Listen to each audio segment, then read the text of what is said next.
साला 1 महीने से एको गांव लुटायल नहीं खे, ऊपर से पुलिस से कुटाल बारी सन। सरदार हेलो कुकुर गैंग के सारा लोग के महीना भर से दाना पानी बंद बा। एकरा माई के खाली मूस के पका के खा के जिंदा बानी सा। अभी तो मूस खा के जिया तानी सा, लेकिन अगर यह 90-10-15 दिन रह गेल तो एक दूसरे के मुंह पी के जिए के पड़ी। अगर मुंह तो सूख जाई तो लाड़ चाटल जाई। ए हरामजादा कुत्ता के औलाद, मर्यादा पार करत अरे। ई मत भूल कि कुकुर गैंग में एगो पिलियो बा। हाँ तो पिल्ली बारू तो 5 गो पिल्ला के बीच में मैनेज करही के पड़ी। मने भूखे यहाँ गाड़ फाटे, नहायला चाहे स्विमिंग पूल। ए बिदुरिया तनी ऊंच नीच सहबू तो हमनु कुकुर गैंग में रहबू। सरदार खाली बिदुरिये काहे डांटत तानी? कम से कम एउ सर्वस के समझे के चाहे कि ना कि गैंग में एगो जड़ जनानियो बा। बिदुरिया तोहर बहिन लगा लुगा रे सरवा कि बीच में बोल के चिकन बनाता रे। बहिन ना रे सरवा, साली लागेला आ खाली हम ही मजाक कर सकतानी। अरे बाप रे बाप, ततई का करत मजाक बाप के बेटा बारा तो मजाक। ए बिदुरिया कह दे प्यार करे के तोहरा लाइसेंस मिलल बा, देखिए दा हमर सबके बैलेंस हिलल बा। कामन में बा तोहर तू बेचार दा। ताए को चुम्मा तू हमका उधार दो, चाहे मार दो, बाकी आशिक के पीछे बाजार दो, चाहे मार दो।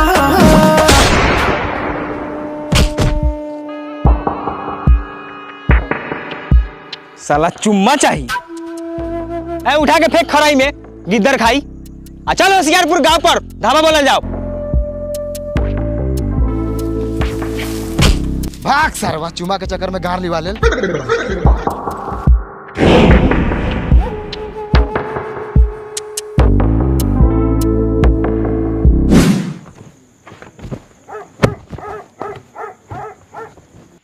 कारे झटेलिया 2 घंटा से कथी खोजले बड़े? वो चुनहा नु खोजतानी, एकरी बहन करे कालू चुनहा में से खैनी गायब रहे आ चुनहे गायब बा। बताओ भैया, हई चुनहा चोरी भेल बा तो कोनो विदेश के आदमी चोरैले होई कि कोनो अगले बगले के बहन चोदवा सरवा चोरैले होई? कौन साला हमरा के धुआ के गरियावता रे? कोनो सरवा के हम सामान छुआऊ जाइले तो कोनो सरवा नइखे चोरैले त काहे छन छन लागता? ए साला ओकर तू गोर काहे जाता रे? तू हमर लइके बारे की ओकर लड़का तोहर बानी, लेकिन चाचा चॉकलेट देवलन त जाती ले। तो 2-4 को ज्यादा चॉकलेट देतो तो गाड़ो लीवाली है। उठ क्या जल्दी साला द्वार पर। हे इतना रात के हम लार हल्ला कैले बारा, जब बेटा पोसे के औकात ना रहे तो लार पल्ला पैदा करला, दूसरा के गाड़ धोएला।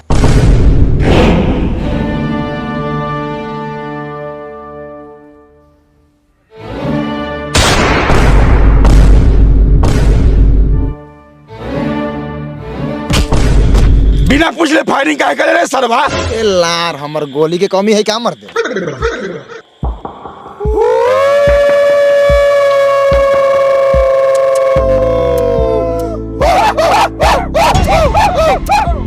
रे हे ई तो बहान चोदवा सब कुकुर गैंग वाला बांध सो। भागा बाबू भलवे। हां भलवे।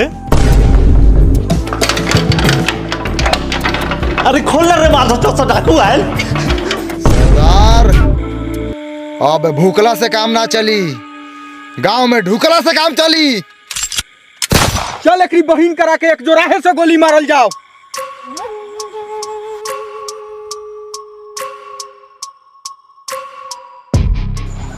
हे कोची कहला उतरे पगुड़े के पापा? भोसरो तोरा सुनाते के जल्दी जाके गेट अंदर से बंद कर, डाकू आ रहल बा।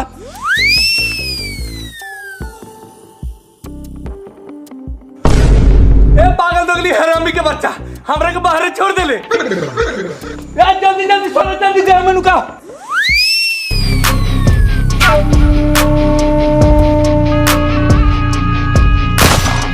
निकाल तोरी बहिन करा के लोहा टीना प्लास्टिक सन पापड़ी बेचे अरे करे सरवा। सॉरी बहन चोद हूं, मने झाड़ भरू की गलती पर तुरंते वार कर देता रे ना। अच्छा भेटो कोई एक कोरा में सुता के मार लेबो पूरा में। निकाल सोना चांदी गहना गुड़िया पैसा कौड़ी, ना तो उठा के ले जाम छौड़ा छौड़ी। बहन की लौड़ी।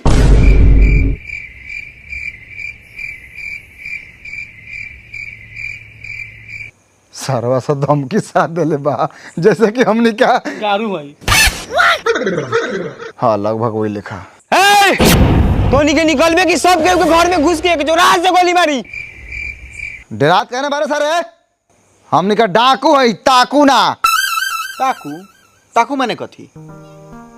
ताकू ताकू बोलता ताकू ताकू ताकू ताकू ताकू ताकू ताकू ता कूता ना।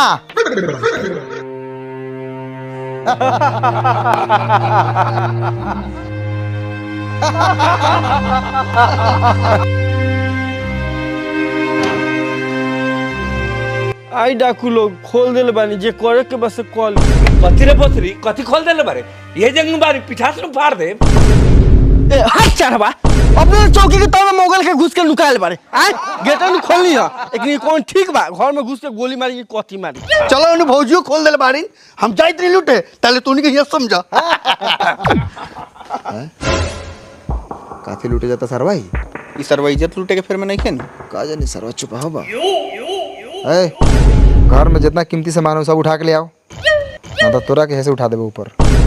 अरे सब काम में तोनिए के आगे रहा रे तो हमरा के लाना पड़े बोले सरदार एगो गोली मार के हमरा खत्म कर तोनिए में सब बन जाई कोनो सरदार। सरदार रउआ रही ना आराम से राउर उमर बा हर जगह बोले के। हमनी के खून बा गरम राउर खून बा ठंडा और सब हमनी के धंधा चलता मांदा धरा दी सलांडा। एगो बात कहीं भाई लोग चुप सरवा भाई लोग ना कसाई लोग बा हमनी के घर में कुछो नहीं के अंदर ना के सिवा। हीरा मोती सोना चांदी कहाँ से ले आए? विश्वास नहीं के तो घर में ढूक के हुक दूं। सरवा झूठ बोलता सरदार एक साला के मुंह पर थूक दूं। हट साला हट। रे सरवा तू काहे इतना गरमाता रे जान से जाए के जान बड़े तो जान बा। बेटी के बियाह रख ले रानी। अरे दादा गोली थोड़ी ना मनियो फिर कमा के कर लिए हमनियों को तो मजबूरी बा ना लूटम त खाइम कहां से बुड़बक लेके रोए लगले जो जाके सुत अब ना लूटबो। माई बाप हम बात बुझू बोले हमरा साथे चीटपट कर लू लेकिन हम गाने के मोटरी दे दू। हट भोसरी अभी हमरा उ सब करला देह में ताकत बुता नहीं के। सरदार आए रे सरवा हमरा जूजी वाला गांव में लेके आयल बरे एकरा घर में इज्जत के सिवा बा कुछ लूटेला। साला घर में कुछ ना है तो तू साला घर में दूध पी जे भाई। सरदार ई सरवा इतना छुतहर बा कि एगो लड़का के बंदूक भिरा के ओकर दूध पी गेला। हम लागल बानी सोना चांदी खोजे के फेर में ई सरवा लागल बा हरिया बर्तन खोजे के फेर में। भाग सरवा हमरा साथे तू कोनो घर में ना ढुकिए साला ऊपर से पाद तो बा। हां तो खाली पेट बांध तो पाद ना निकली खाना पीना तो बाहर नहीं के मिलत खाली लूटपाट तो होता। हट मार दे गोली मार दे हट। सरदार इन्हें तो कुछ ना मिलल लेकिन घर में आटा सब्जी रलक ह बनवाऊ खा के निकल जाई। भूख तो लागल बा कहीं पुलिस उलिस आ जाई तब। भूख से समझौता ना करी ना तो देह में दुख हो जाई। चल साला सा फटाफट खाना बना भाग चोद।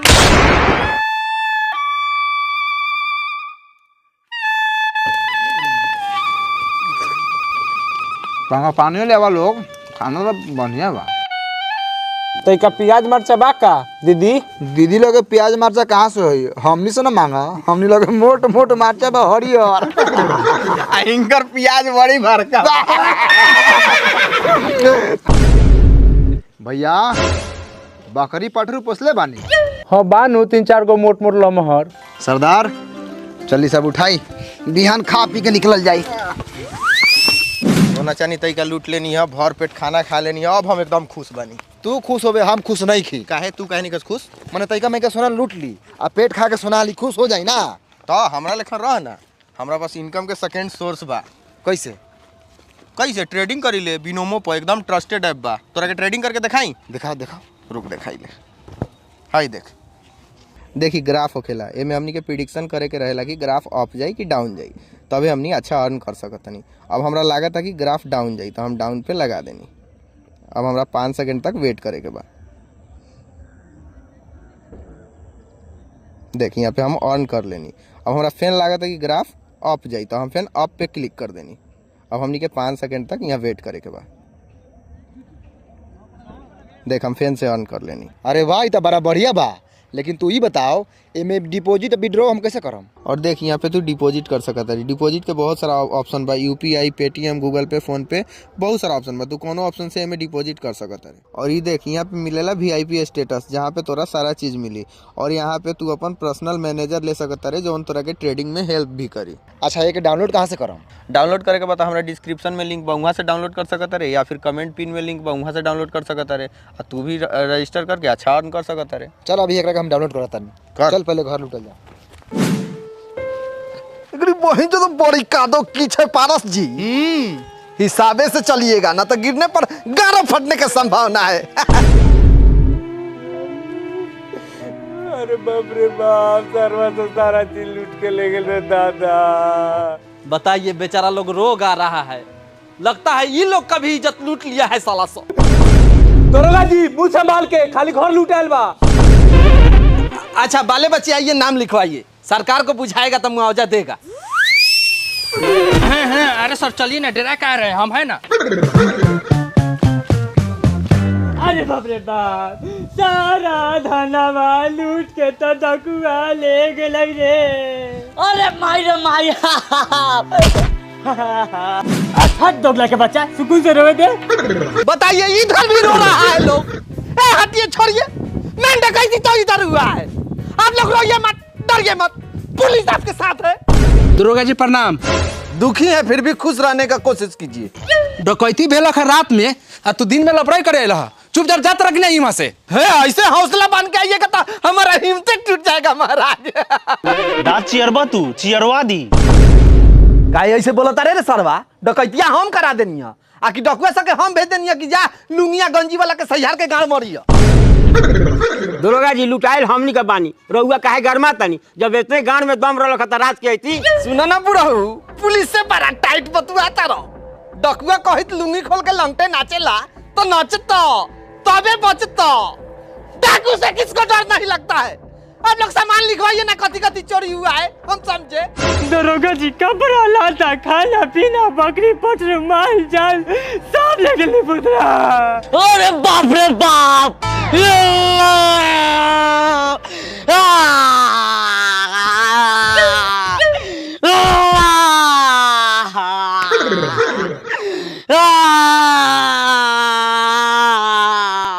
माधव चौदह ऊपर इतनी करता, जेहू मिले बस सेहू ना मिली। चुप सरवा। मैंने सब कुछ लुटाइला के बाद इज्जत बचल बा, तो एगो काम करी, जब ले मुआवजा ना मिलता तब ले इज्जत बेच के घर परिवार चलाई। ज्यादा फालतू बतियाला तो मारा मैसन तबरा के दरोगा से चौकीदारे बन जाएगा। चलो जाइए वहां से, हम अपन विधायक से बतिया लें। सिपाहियों, गलत बोल दिया, यू आर अंडर बियर। लूटे वाला के अरेस्टे नहीं खन करत, हम लुटाइल बानी तो हमनी ला अंदर भी यार। साला हाथ में बंदूक रहते पब्लिक तो द्वार पर से ढकेल के बेलगाते रहा है। पारस जी देखिए बंदूक लोड है तो एगो गान में गोली मार दीजिए, कह दीजिएगा दरोगा जी डाकू से मुठभेड़ में शहीद हो गए।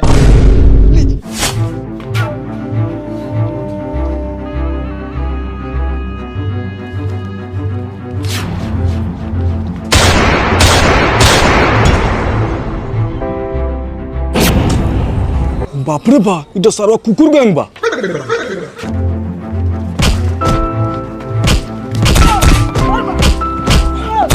निकाल साला पैसा कौड़ी सोना चांदी निकाल। चारों बगल से पूरे गांव के घेर, अब मारत मारत सबने को छटकाते लेर।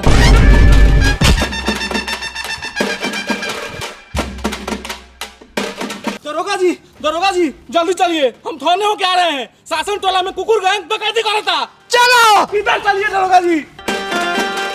कुकुर गैंग बहन चौदह रात में डकैती कैलक तो कैलक, दिनों में डकैती। चलो तनी बहन चौदह को पकड़ के पुलिस के हवाले करा तनी, इनाम मिली। वो लोगन जितना मांगा तनी उतना गान मारा के लिए आई क्या? बड़ा गरीब आदमी बानी, तनी दया करो। बहन चौदह सा ईटा के घर में रहता, कहता गरीब बानी। हम आधर चौदह हूँ, हमने के दिमाग के कोनो ठीक ना रहेला, कब कोना के गोली मार दी। अपना लेकिन बतियाता नहीं, नेचुरल बात तो समझ में नहीं आवत। हमने के डाकू बानी, बात के तुमको घमंड बा। चलो जाके लिया ना सोना चांदी, पैसा कौड़ी, धन दौलत, मार दो बहन चौदह तो मर जाबे, तो सारा सब लाद के ले जाबे का रे। ले लिया जे लोगन बात कहना समझाता नहीं, हम नहीं लगे गाड़ देवे के अलावा कुछ नहीं के। सरदार, इस सरवा के घर में कुछ नहीं के, सारा सोना चांदी जेवरात नुका देले बा। ये तो खेला भी नहीं होगा गांठ टटाता आ तोनी का चाहिए सोना चानी कमा के रख ले बड़े का रे सरवा सो सर फालतू काय बोला तेरे रे हमनी चोट घर बनी का रे हां तो झट नोच लेबे डर खत्म हो गेल बा तू मरबे तो हम छोड़ देबो का रे सरवा डाकू अरे बाप रे मार के फाड़ दियो मार के। अरे साला रे हाथ में बंदूक रखे ओकर माथा फरबे सीधा गोली मार। एगो गोली रखा था ऊपर फायर करवा देला अब नहीं थे।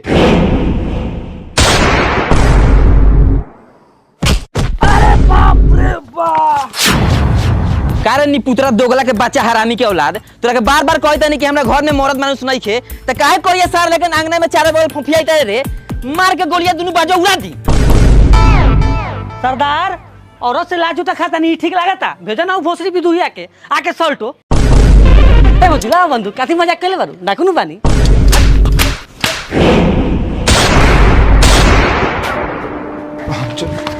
भागिए दीदी आसो तिनिया तो सांचो के गोली चलावता बाबे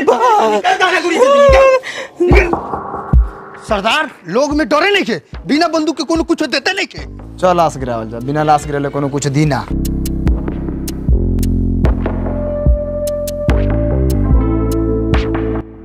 अच्छा एगो लड़का है बाबू डाकू को देखा है डाकू को काला काला टीका लगाता है काला कपड़ा पहनता है बताओ कुछ भी जानता है तो बताओ बताएगा तो सरकार तुमको इनाम देगा रुपया पैसा देगा एगो दारू को खमो देगा। चल आगे बढ़ ना झाटपुर के लड़का से इंक्वायरी करत रे।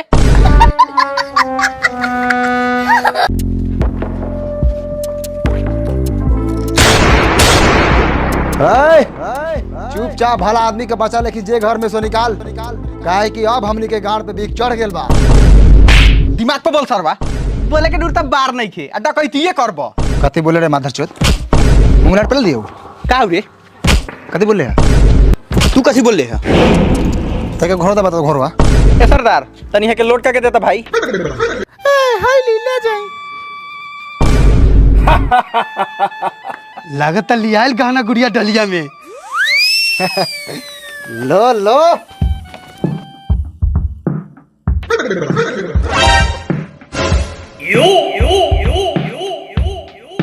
ई तो चाउर दे लगा सरदार हमने के डाकू समझता कि भिखारी। ओए देखिए दरोगा जी एगो लाशो गिर गया आई सब सारा तोरा लेट के कारण हमरा लेट के कारण होता चलो सा जाइए दौड़िए दौड़ते दौड़ते उसको बारवा नोच ले आइएगा। ए फालतू काय बतियात रे ठीक से कहा था दिने दिने पूरा गांव लुटा जाता आप पुलिस डोरे लेट से पहुंचता हाई वर्दी काले पहनले बर खाली महीना उठावेला उतार वर्दी हमनी के पहनी ले तब देख हमनी के कमाल। चाचा साइज हो जातो मर्यादा के खिलाफ जा रहे हैं आप किसी भी अनजान आदमी को अपना वर्दी पहना दीजिएगा मरते हैं हम डाकू से हम लोग का गाल फटता है। आय आय जाहिल औरत हमने के भिखारी बानी का कि गेहूं चावल देता रू घर में घुसे गोली मारल जाओ। सरदार भागी भागी पुलिस आ गई बा। अरे बाप रे बाप गोली चल गया फायरिंग कीजिए फायरिंग जा आगे बढ़िए डरना नहीं है बोले हम शहीद हो जाए आगे चलिए ना आगे पीछे कहाँ भाग रहे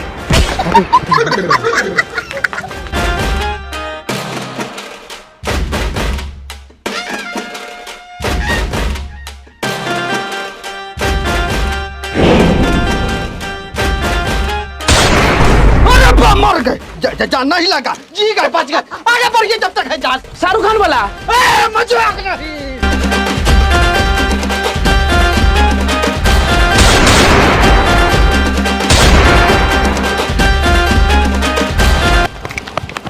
सरदार अरे मर दे तोहर बंदूक का हो गेलौ देख के वजन गोड़ पार नहीं के साथ बंदूक के वजन का लाइन में देता है।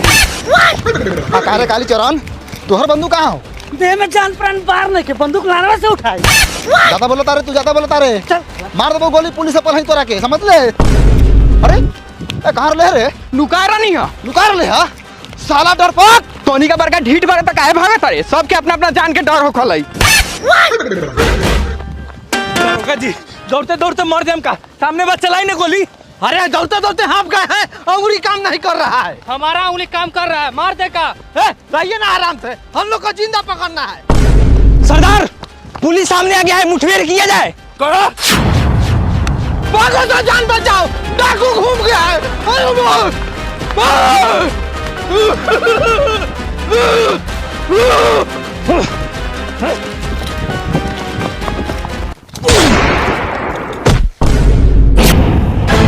अरे बाप रे सरदार सरवा के मार दे।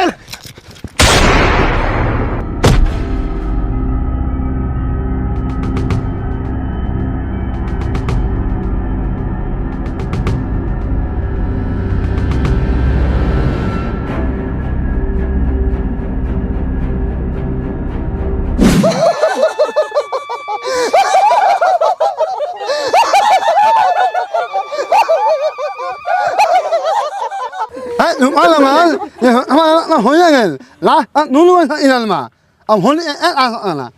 Ai la ai नहीं, ले हूं आलो ला। ये सब तो ठीक है बा मंत्री जी, लेकिन रउर बात झाटो समझ में नहीं आवत। अरे यार समझाओ यार। अरे इनकरा कहे के मतलब बा चुपा लोगन होनी के डाल सकता, लाश तो दोनों तरफ गिरल बा, तो इनकरा कहे के मतलब बा लाश उठा के आ जाके फूका लोगन। हाँ हिम्मल। रउर बात रउर चेला समझा देले बा मंत्री जी, लेकिन लाश फूके से पहले हई सारा के गार में बांस दास के नाश करम, तबे ई लाश पास करम। का कुकुर गैंग। ए तनी तेवर काम कर, तोरा जैसन डाकू से हफ्ते हफ्ते जेल में अपन झाट छिलवाइले आ ज्यादा खीस बराइले तो अभी तहां 4 टेम्पू फोर्स उतार दे। ए फोर्स उतार चाहे कमांडो, हमर सरदार मरल बा, बदला तो लेबे करम। बादला के फेर में रहबे तो पदला भी न मरबे, हमर चौकीदार रखे मेरल बहान चोद लोगन।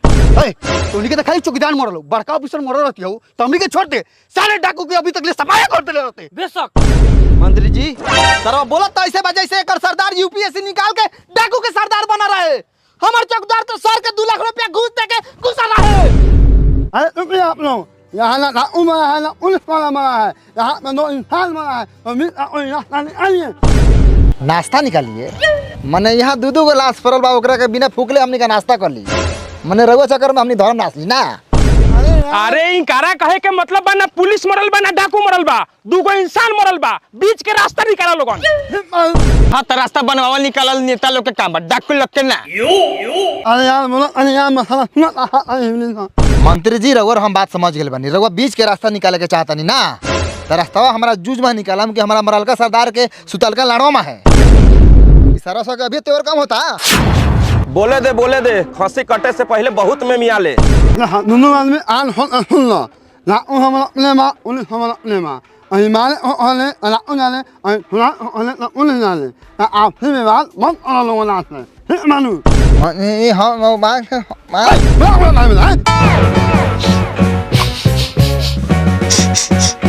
मंत्री जी हम रउर बात के पालन करब, लेकिन हमनी के डकैती लगातार करम, ठोक बजा के करब, मतलब ठोक बजा के करब, लेकिन बीच में हई सरस के ना आवे के चाही। काहे रे हमनी के चूरी पहनले बानी, हमनी के एरिया में डकैती करबे, हमनी के छोड़ दे। रे सरवा बोका के झाट लेखा मोछ वाला मोछैला, तू रोक लेबे का? रोकम जरूरी पड़ी तो तोनी के सब गोरा के गाड़ में गोली ठोकम। अब तो पक्का लाश गिरी, सरवा लेडी सही तो बोलले बा। अभी बहुत काम होता है, मुझे हम लोग में मंत्री जी इस सरवा से बहुत बढ़ चढ़ के बोला था, फर्द बंदूक नीचे रखेला। हट साला मंत्री साथे मलाड़ो पा दो।